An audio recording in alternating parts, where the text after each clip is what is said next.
What was this controversy about? Arius was a priest of Alexandria. By the time the story begins, he's already an elderly man. We know very little about him. His writings were destroyed, and that's why we know so little about him. In fact, the only thing we really know about him is when he's quoted by his enemies. So the extent to which those quotes are accurate is hard to say. Some of them seem to be. Some of them have the kind of air of being, this is what he must have said. But there's not much. And we know a little bit about his personality and the impression that he made. He was a priest in a waterfront church, big waterfront church in Alexandria. He had a great reputation coming from the period of the persecutions.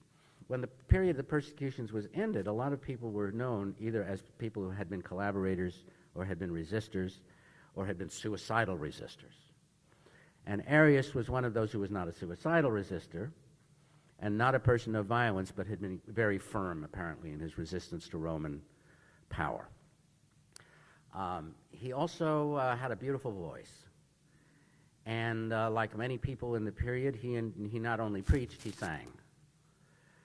He apparently had a musical gift, and he put some of his beliefs in musical form, in form of poetry and song, which made him especially dangerous, as it turned out after a while, because his songs were soon being sung by people all over the Mediterranean. The sailors were one of the groups that were most associated with the Arian movement. They would come into the harbor at Alexandria, go to his church, or meet some of his followers, learn his songs, get back on the ship, and pretty soon people were singing the songs in Marseille and Antioch.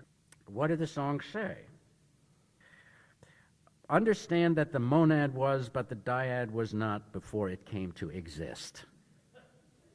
All right, you follow that? Before it came to exist, before Jesus came to exist, he only existed as an idea in the mind of the Father. He didn't exist in the normal sense of exist. Thus there is the triad, but not in equal glories. Not intermingling with each other are their substances. That sounds like Arius for sure.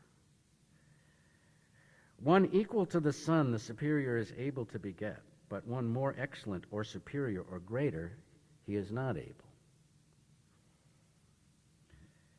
At God's will, the Son is what and whatsoever he is, and so forth. And finally, the Father knows the Son, but the Son does not know himself. I mean, some of these are mysterious. Some of them seem to be provocative, have actually probably been meant to cause controversy. But what it amounts to, what the doctrine amounts to at bottom, I think, is an idea which could be summed up under the heading of the one word, subordinationism. The idea is first that from Arius' point of view, Arius is not a Jew, although he's accused of Judaizing. He's also not a pagan, although he's accused of paganizing. He believes that Jesus Christ is the Son of God and unlike any other human who ever lived.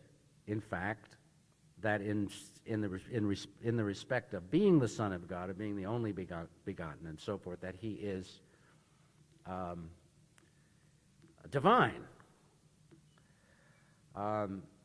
So he's clearly not taking the Jewish position or a Docetist position or so forth. That he's not saying that Arius is a man, period, or that he's a man like other men, or even that he's a prophet, but rather he's more than that. On the other hand, he's absolutely clear that he can't be the Father, that he's not God, the creator of the universe. He's not God the Father.